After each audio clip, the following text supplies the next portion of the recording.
अच्छा बच्चों, आज अब हमारा जो यूनिट है वो है 18। ये है फैमिली प्लानिंग।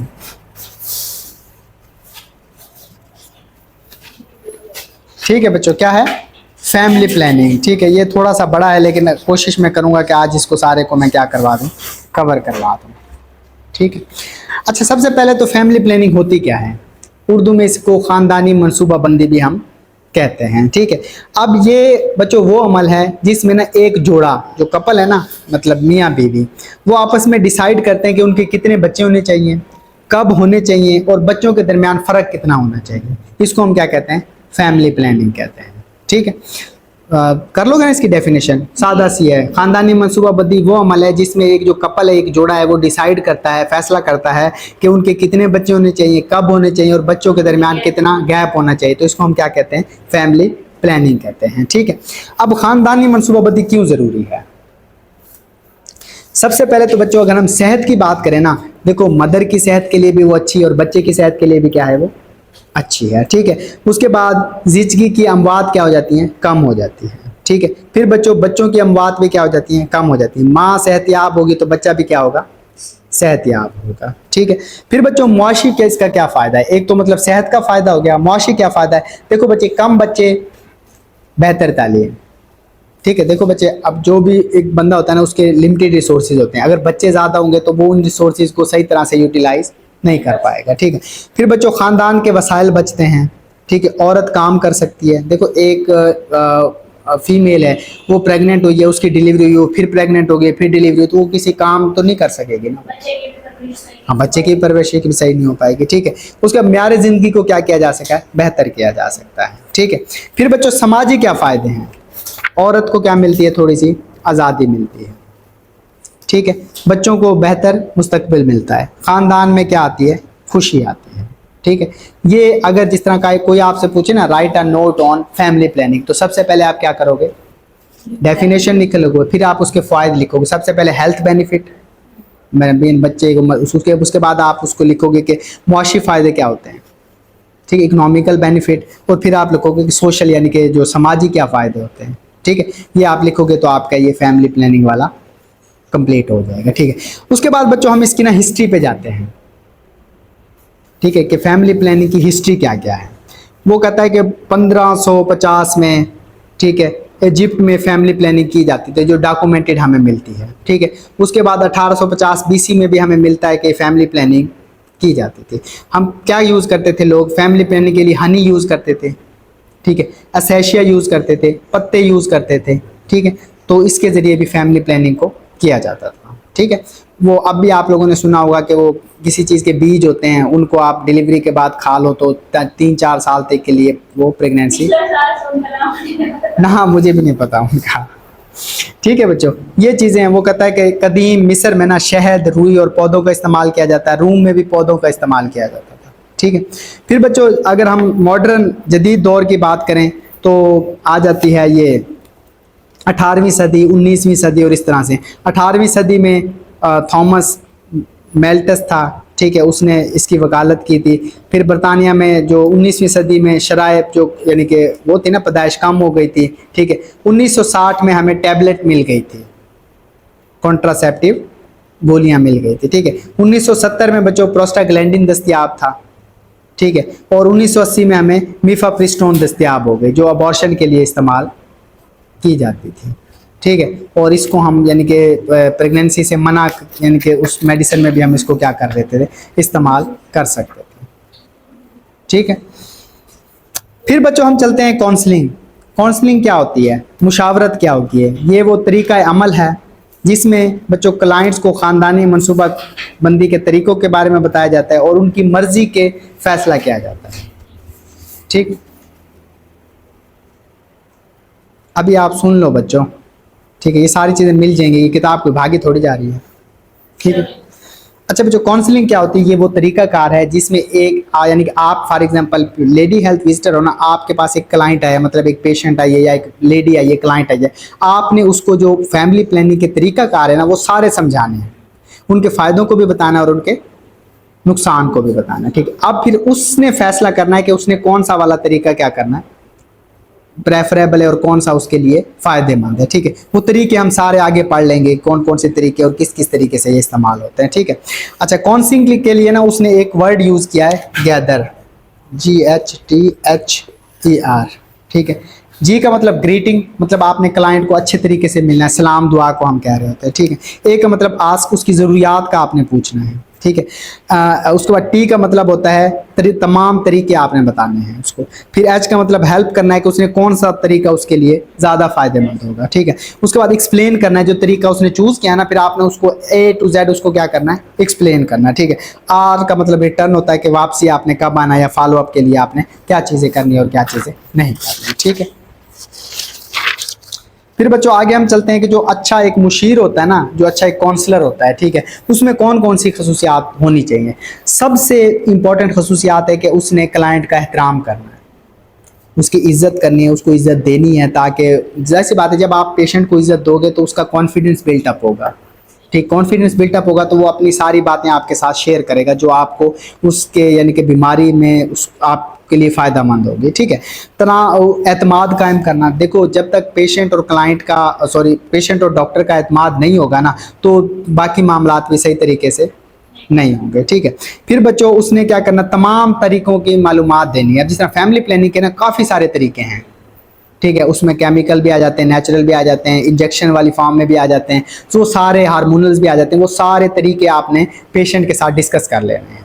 ठीक है, फिर बच्चों उसके बाद एक तो आपने ना किसी तासुब में नहीं रहना कि ये फॉर एग्जांपल जिस हमारे यहाँ कास्ट का है या मेल क्या कहते हैं, कास्ट का हो गया, ये चौधरी है, ये फलाना है, इस वजह से आपने तासुब नहीं, आपने समझना है कि ये मेरा क्लाइंट है, मैंने अच्छे तरीके से इसको समझाना है और इसके फ़ायदे के लिए काम करना है, अपने फ़ायदे के लिए नहीं, क्लाइंट के फ़ायदे के लिए। ठीक है, सवालात की हौसला अफजाई करनी है। अब अक्सर डॉक्टर या जो मतलब होते हैं ना, वो क्या करते हैं, वो कोई अगर पेशेंट सवाल कर देना तो उसको झिड़क देते हैं, ये अच्छी बात नहीं है, क्योंकि पेशेंट की ना बच्चों, क्लाइंट की बहुत ज़्यादा एक्सपेक्टेशन होती हैं डॉक्टर से या मतलब लेडी हेल्थ विजिटर से, तो आपने तसल्ली से उसके सवालात सुनने, आपके पास जवाब हो तो दे दो, वरना उसे कह दो कि मुझे इस चीज़ का नहीं पता, आप किसी और से पूछ लो, तो इसमें कोई बुराई नहीं है। ठीक है, फिर बच्चों आपने गैर ज़ुबानी इशारों को समझना है। ठीक है, अब अक्सर वर्ड बच्चों ऐसे होते हैं कि वो ड्यूरिंग, अब जब आप बैठे हो आपके साथ और क्लाइंट भी बैठे हैं, तो वो फीमेल या मेल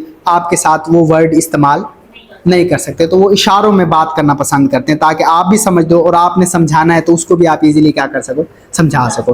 देखो बच्चे, आपकी फील्ड ऐसी है, आपने टोटल गायनी के रिलेटेड काम करना है। ठीक है, तो आपकी जो यानी कि फील्ड है ना, अगर हम एनाटमी की बात करें तो आपने मेल और फीमेल रिप्रोडक्टिव सिस्टम के बारे में ज़्यादा डिस्कशन करनी है। ठीक है, तो हर क्लाइंट एक पढ़ा लिखा है, वो तो शायद कंफर्टेबल फील हो कि जब आप इन चीज़ों के नाम लोगे, लेकिन अगर एक पढ़ा लिखा नहीं है, बैकवर्ड इलाके से, तो वो कंफर्टेबल फील नहीं करेगा, या उनके साथ कोई बुजुर्ग आई है तो वो कंफर्टेबल फील नहीं करेंगे। तो आपने फिर अपने अल्फाज का चुनाव बेहतर करना है और ये देखना है कि आप कितने अच्छे तरीके से इस बात को इसको समझा सकते हैं। ठीक है, वो कहते हैं खाने और निगलने में फ़र्क नहीं होता, लेकिन यही जुमला आपको यानी कि मुअज़्ज़ज़ भी बना सकता है और जलील भी करवा सकता है। ठीक है, फिर बच्चों आ जाते हैं ये आपके जो नेचुरल फैमिली प्लानिंग है।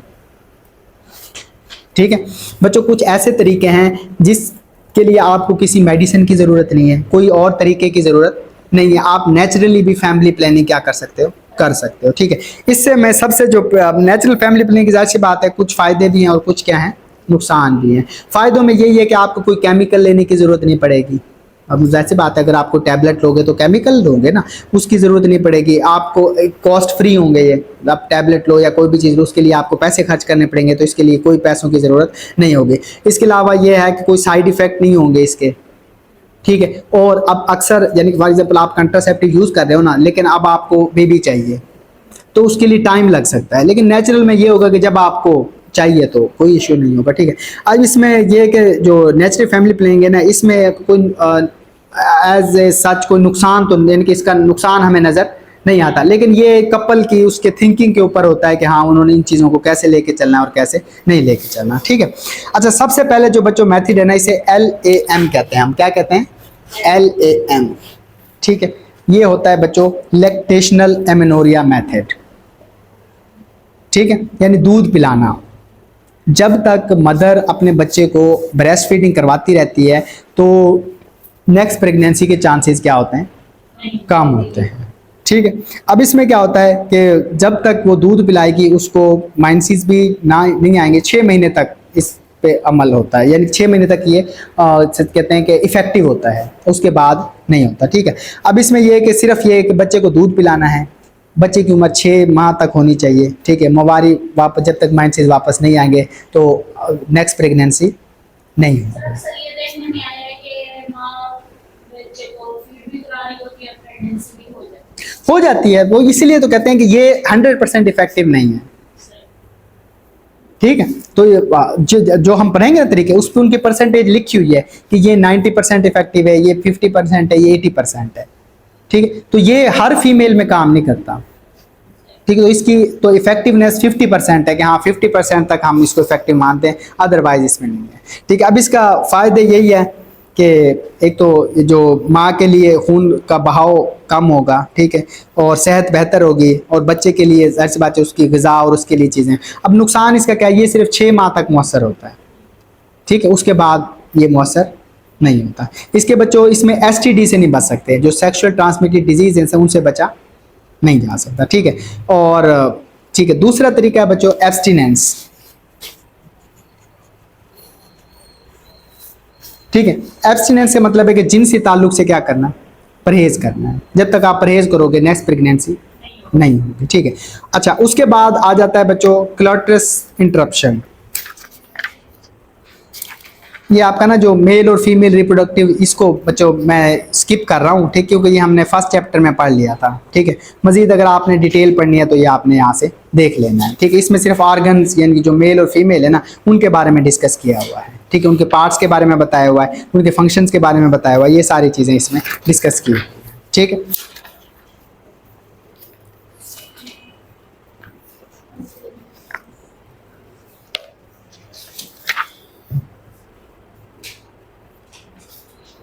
मैंने बता दिया था काउंसलिंग वगैरह। ये आ गया बच्चों,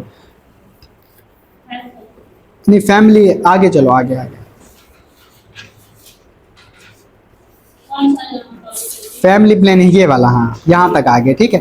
ये बीच में काउंसलिंग वाला टॉपिक हो गया है, सिर्फ मैंने ना एनाटॉमी आप लोगों की स्किप की है। ठीक है। वो आप खुद भी पढ़ सकते हो, जो समझ आए मुझे बता देना आप। ठीक है बच्चों। अब ये आपके सामने ट्री बना हुआ है। हाँ ठीक है, ट्री बना हुआ है ना। इस ट्री में देखोगे कि एक तरफ है टेम्परेरी मेथड है, दूसरी तरफ क्या है, परमानेंट मेथड है। ठीक है। टेम्परेरी में बच्चों कुछ नेचुरल हैं जो हम पढ़ रहे हैं। ठीक है। कुछ बायोलॉजिकल हैं, कुछ क्या है केमिकल है, कुछ मैकेनिकल है, और कुछ हार्मोनल मेथड है। ठीक है। और जो परमानेंट है तो उसमें तो मेल फीमेल स्टेरिलाइजेशन करके ना हम परमानेंटली क्या कर देते हैं, खत्म कर देते हैं। ठीक है। ये लैम्प के बारे में हमें पढ़ लिया, लैक्टेशनल एमिनोरिया मेथड। ठीक है। एब्सटिनेंस का भी मैंने बता दिया कि जिनसी ताल्लुक से आपने क्या करना है, परहेज करवाना है। ठीक है। उसके बाद क्लिटोरिस इंटरप्शन है। ठीक है। ये आप एक एक की हम आगे डिटेल पढ़ रहे हैं। एब्सटिनेंस हो गया। अब क्लिटोरिस इंटरप्शन क्या होती है, इसमें ये होता है कि इंजाल से पहले अलैदगी हो जाए। ठीक है। यानी जिनसी ताल्लुक कायम हो और उसमें जो इंजाल है ना, उससे पहले क्या हो जाए, अलैदगी हो जाए, तो इससे भी हम फिर क्या कर सकते हैं, नेक्स्ट प्रेगनेंसी को अवॉइड कर सकते हैं। ठीक है। फिर बच्चों जो नेक्स्ट मेथड है ना, वो है आपका कैलेंडर मेथड। ठीक है। कैलेंडर मेथड में क्या है, देखो बच्चे, जो एग की रिलीज होती है ना ओवरी से, उसका एक टाइम होता है। उस दौरान अगर स्पर्म उसके साथ मिल जाए तो प्रेगनेंसी हो जाती, ना मिले तो प्रेगनेंसी नहीं होती। तो हमने क्या करना है, हमने कहना है कि फीमेल से आपने ना अपने 6 महीने का जो मेंस्ट्रुअल पीरियड है ना, उसको नोट करना है। हाँ, मतलब जब भी वो करना चाहे, 6 महीने उसने क्या करना है, रिकॉर्ड करना है कि कब, यानी कि पहले कितने दिन कितने दिन कितने दिन, पहला जो पीरियड्स वो कितने दिन का था, दूसरा तीसरा, इस तरह 6 उसने क्या करना है, रिकॉर्ड कर लेना है। ठीक है। अब इसमें क्या करना है, देखो बच्चे, ये होता है, अब फॉर एग्जांपल के तौर पे उसका एक जो साइकिल था ना, वो 30 दिन का था, फॉर एग्जांपल के तौर, बड़ा लॉन्ग, और एक था 26 दिन का। आपने उससे कहना है कि 6 महीने में जो सबसे बड़ा और सबसे जो छोटा पीरियड है वो कितने कितने दिन का था। ठीक है। जो सबसे, अब अगर आप क्या कहते हैं, इसकी बात करेंगे ना, लंबे चक्कर की, ठीक है, तो इसमें से आपने 11 माइनस कर देना। ठीक है। और जो सबसे छोटा है उसमें से आपने क्या कर देना है, 8 माइनस कर देंगे ये एलएमपी के लिए हैं। एलएमपी के लिए नहीं ये मतलब कैलेंडर मेथड है क्या, ठीक है सॉरी, हाँ 18, सॉरी इसमें से हमने क्या करना है 18 कर देना है, ठीक है। इसमें से अगर हम निकालेंगे तो ये कितना बचेगा, 18 बचेगा, 19, और इसमें से कितना बनेगा 8 बनेगा। तो बच्चे 8 से लेके 19 जो डेज होंगे ना, जो माइसिस साइकिल है, ठीक है। अब 8 कौन से दिन, जिस दिन ब्लीडिंग स्टार्ट हुई है वो कौन सा होता है, फर्स्ट डे होता है, ठीक है। वहां से लेके जो 8वां दिन होगा और इस दरमियान एग ने क्या होना है, रिलीज होना है 8 में से लेते 19 डेज तक, ठीक है। तो इस दौरान जो जिनसी ताल्लुक है उससे क्या करना है बच्चों, परहेज करना है, तो प्रेगनेंसी नहीं होती, ठीक है। तो लेकिन ये बच्चों मैंने कहा ना, इसकी इफेक्टिवनेस 100% नहीं होती, क्योंकि जो फीमेल है वो ज़्यादा पढ़ी लिखी नहीं होंगी, नहीं होती मोस्टली, तो उन्हें टाइम नहीं होता कि एग्जैक्टली उन्होंने मैयर किए हैं या नहीं किए, ठीक है। फिर ये होता है ना कि अक्सर औकात नहीं याद रहता, ठीक है, तो इसलिए ये ज़्यादा इफेक्टिव वो परसेंट नहीं है, ठीक है। अच्छा उसके बाद है बेजल बॉडी टेम्परेचर, ठीक है। क्या है बच्चों, बेजल बॉडी टेम्परेचर। इसमें क्या होता है कि जब बच्चों वो कहता है कि आपका ये जो प्रोजेस्टेरॉन वगैरह है ना, ठीक है, ये जब रिलीज होते हैं ना तो थोड़ा सा टेम्परेचर क्या हो जाता है, बढ़ जाता है, ठीक है। तो उसने सुबह उठते ही अपने बॉडी का क्या लेना है, टेम्परेचर लेना है, ठीक है, टेम्परेचर चेक करना है, नॉर्मल जो भी होगा ना, ठीक है। जब उसे लगे कि टेम्परेचर थोड़ा सा ज़्यादा है, ठीक है, तो फिर आपने उसको वही परहेज करवा लेना है, ठीक है। ये भी बच्चों 100% इफेक्टिव नहीं होता है, ठीक। उनके पास टाइम नहीं होता ना। हाँ टाइम हो, देखो आप खुद सोचो जिस इलाके में हम रहते हैं कितनी फीमेल है जिनको थर्मामीटर यूज करना आता है,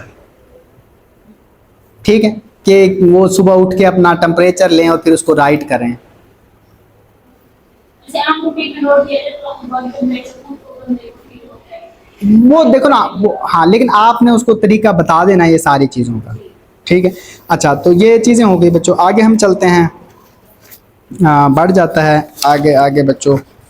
हर सुबह वही लेना, बिस्तर से उठने से पहले चार्ट पे नोट करना है, अगर लगातार 3 दिन तक जो टेम्परेचर है वो बुलंद रहे तो इसका मतलब है कि एग ने अब क्या होना है, रिलीज होना है, तो उस दौरान परहेज करना है ताकि नेक्स्ट प्रेगनेंसी बच्चों ना हो, ठीक रोका जा सके, ठीक है। फिर बच्चों है बिलिंग साइकिल या सर्वाइकल म्यूकस, सर्वाइकस म्यूकस या बिलिंग मेथड, ठीक है। इसमें बच्चों क्या होता है कि जो हैज खारिज होता है, ठीक है, जो मतलब बलगम पतला चिकना और लचकदार होगा ना, तो उस दौरान एग ने क्या होना है, रिलीज होना है, ठीक है बच्चों।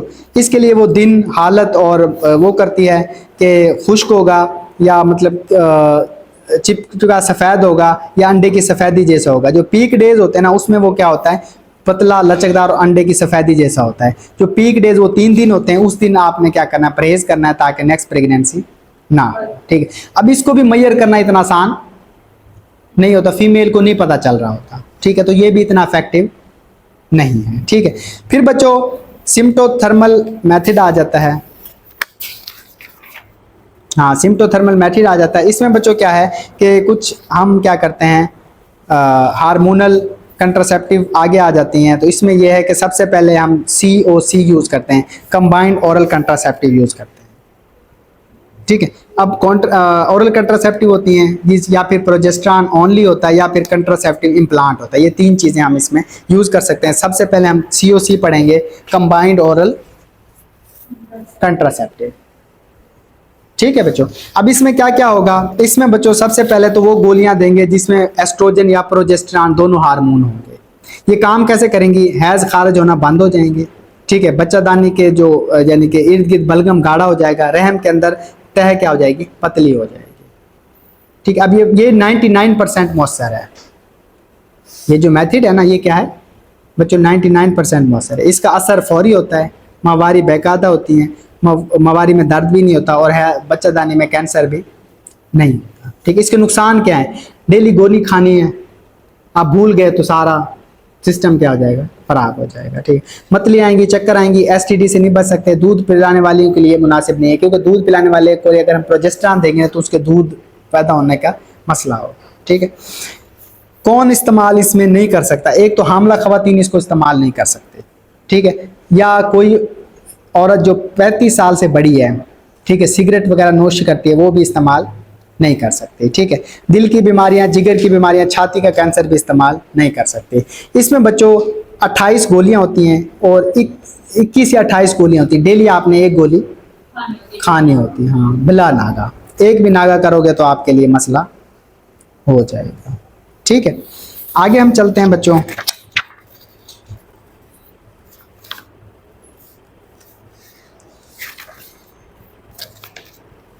फिर आ जाती है बच्चों प्रोजेस्टेरॉन ओनली पिन, पीओपी, ठीक है। इसमें सिर्फ क्या होती है? प्रोजेस्टेरॉन होती है जो हम फीमेल को दे रहे होते हैं, ठीक है। एस्ट्रोजन इसमें नहीं होती। ये दूध पिलाने वालों के लिए महफूज होती है, दूध पे असर नहीं करती, हर रोज एक गोली खाना पड़ती है, ठीक है। इसका नुकसान क्या होगा बच्चों?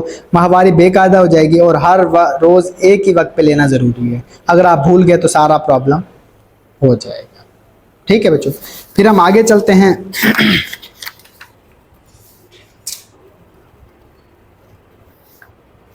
ये हो गया।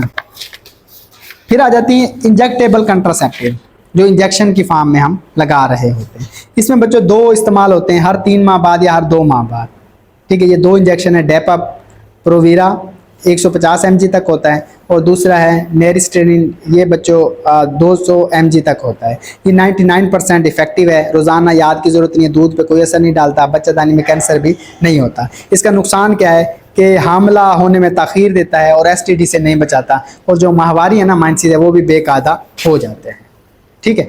हमने बच्चों गोलियां भी पढ़ ली और इंजेक्शन भी पढ़ लिए, ठीक है। अब आ जाते हैं इम्प्लांट, ठीक है। कुछ बच्चों ऐसी चीज़ें हैं कि वो आप इम्प्लांट करके भी इन चीज़ों से क्या किया जा सकता है? बचा जा सकता है, ठीक है। इम्प्लांट में बच्चों ये क्या होते हैं? 6 कैप्सूल होते हैं जो बाजू के नीचे लगाए जाते हैं, छोटे कैप्सूल होते हैं। इनमें क्या होता है? लीवोनॉर्जेस्ट्रल होता है, ये ज़्यादा मौसर होता है, इसमें आहिस्ता आहिस्ता हार्मोन खारिज, 99% क्या है बच्चों? इफेक्टिव है, और जैसे निकालोगे दोबारा फिर आप यानी कि प्रेगनेंसी की तरफ जा सकते हो। रोज़ाना याद करने की भी ज़रूरत नहीं है, बस ये कि डॉक्टर ही लगा सकता है, इसको डॉक्टर ही निकाल सकता है, ठीक है। बेकायदा माहवारी से भी बचा जा सकता है, काफ़ी है मेरे ख्याल।